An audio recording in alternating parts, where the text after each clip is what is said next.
Assalamualaikum warahmatullahi wabarakatuh. Halo teman-teman semua, salam farmasi muda.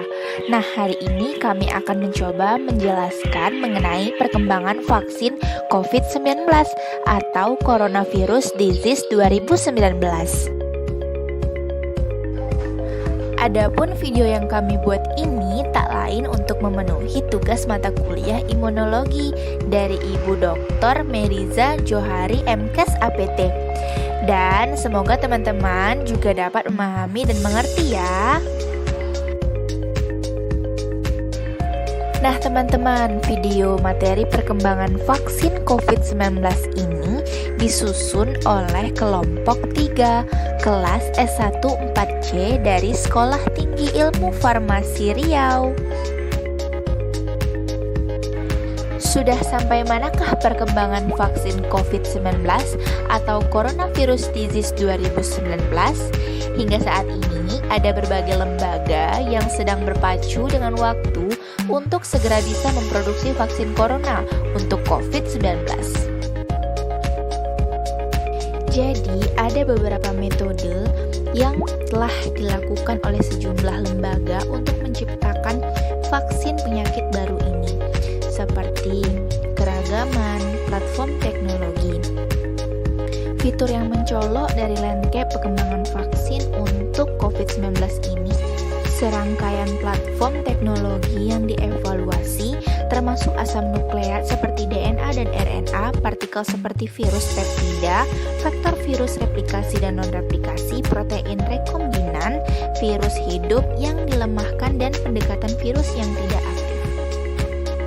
Banyak sekali dari platform ini saat ini bukan dasar untuk vaksin berlisensi, tetapi pengalaman di bidang-bidang seperti onkologi mendorong pengembangan untuk mengeksploitasi peluang yang ditawarkan oleh pendekatan generasi mendatang untuk meningkatkan kecepatan pengembangan dan pembuatan. Dapat dibayangkan bahwa beberapa platform vaksin ini mungkin lebih cocok untuk subtipe populasi spesifik seperti untuk orang tua, anak-anak, wanita hamil, atau pasien yang mengalami gangguan sistem imun lainnya.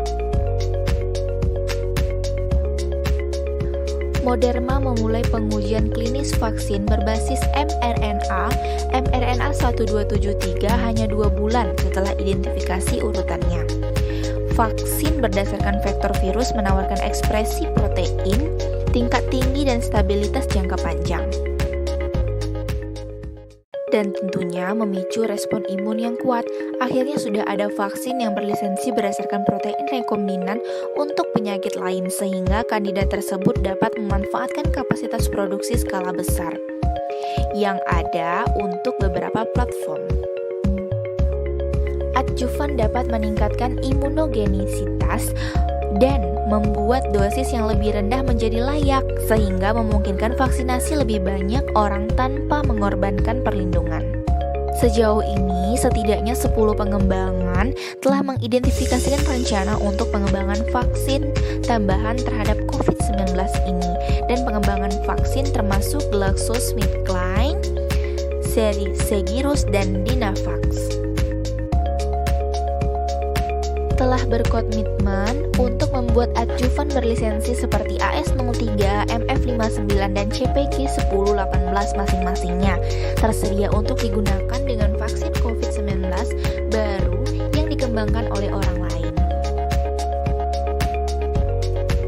Untuk profil pengembangan vaksin dari kandidat vaksin aktif yang dikonfirmasikan 56 berdasarkan 72% sedang dikembangkan oleh pengembang swasta industri, dan sisanya 22 sekitar 28% dari proyek yang dipimpin oleh akademik. Sektor publik dan organisasi nirlaba lainnya, meskipun sejumlah pengembangan vaksin multinasional besar seperti Janssen, Sanofi, Pfizer, dan GlaxoSmithKline telah terlibat dalam pengembangan vaksin COVID-19 ini. Banyak sekali pengembangan utama kecil dan atau tidak berpengalaman dalam pembuatan vaksin skala besar. Jadi penting untuk memastikan koordinasi pembuatan vaksin dan kapabilitas dan kapasitas pasokan untuk memenuhi permintaan yang sangat meningkat dari hari ke hari.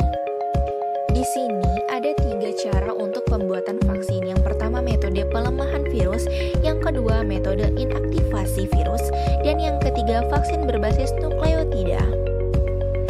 Pada metode pelemahan virus, peneliti akan melemahkan virus penyebab penyakit, lalu memasukkannya ke tubuh. Virus tersebut cukup lemah hingga tidak akan menyebabkan terjadinya infeksi. Vaksin yang dibentuk dengan cara ini antara lain adalah vaksin campak dan TBC. Untuk metode inaktivasi, para ilmuwan akan meneliti virus yang sudah mati dengan mempelajari susunan genetiknya dan kemudian membuat tiruan virus untuk disuntikan ke tubuh. Dengan begitu, tubuh secara perlahan-lahan akan membangun antibodi terhadap virus ini. Vaksin berbasis nukleotida. Vaksin jenis ini berisi materi genetik seperti DNA dan RNA, virus yang disuntikkan ke tubuh sehingga tubuh bisa membuat sendiri tiruan virus tersebut dan memproduksi antibodi sendiri yang dibutuhkan untuk daya tahan tubuh. Calon vaksin yang diberi nama mRNA 1273 ini sudah sampai tahap uji klinis pada manusia. Percobaan dilakukan pada 45 orang dewasa sehat yang kemudian dibagi menjadi 3 kelompok, masing-masingnya akan disuntik sebanyak 2 kali. Kelompok pertama dengan dosis 25 mikrogram, kelompok kedua dengan dosis 100 mikrogram, dan kelompok ketiga 250 mikrogram. Pasien akan menjalani penelitian kesehatan selama 1 tahun setelah suntikan kedua diberikan. Jika fase pertama ini berhasil, maka pengujian fase kedua dan ketiga akan dilanjutkan, dan vaksin corona untuk COVID-19 kemungkinan akan bisa diproduksi dalam waktu 18 bulan ke depan. Mengapa dibutuhkan waktu begitu lama untuk menciptakan vaksin corona?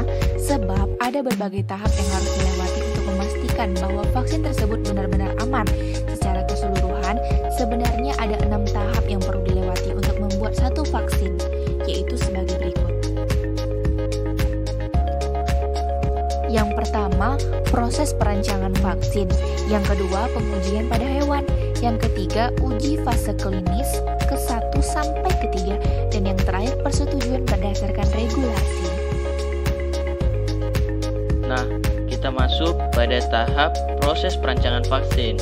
Pada tahap ini, para peneliti akan mempelajari virus tersebut secara detail dan mencari cara agar sistem imun di tubuh kita bisa mengenalinya dan kemudian membuat pertahanan di dalam tubuh. Tahap kedua adalah pengujian pada hewan. Pada tahap ini, vaksin akan disuntikkan ke hewan uji untuk melihat efektivitas dan efek samping yang mungkin akan timbul. Nah, kita masuk pada uji klinis fase pertama. Uji klinis fase pertama dilakukan pada manusia untuk melihat efektivitas dan efek samping yang bisa muncul pada manusia. Biasanya, pengujian ini dilakukan dengan jumlah sampel yang kecil. Sementara itu, pada fase kedua, pengujian akan dilakukan dengan jumlah sampel yang lebih besar dan dengan analisis yang lebih mendalam. Misalnya, untuk melihat efek dari vaksin ini secara biologis dan mengamati mekanisme yang ditimbulkan untuk merangsang sistem imun tubuh. Nah, terakhir adalah bagian persetujuan dengan lembaga yang berwenang di masing-masing negara. Jika di Indonesia, persetujuan ini dilakukan oleh Badan Pengawas Obat dan Makanan atau BPOM. Saat ini, vaksin corona yang dibuat di Amerika Serikat tersebut sudah memasuki uji klinis fase pertama karena vaksin ini sudah mengembangkan bahan sebelumnya dari vaksin SARS dan MERS. Maka tahap pertama tadi sudah dilewati.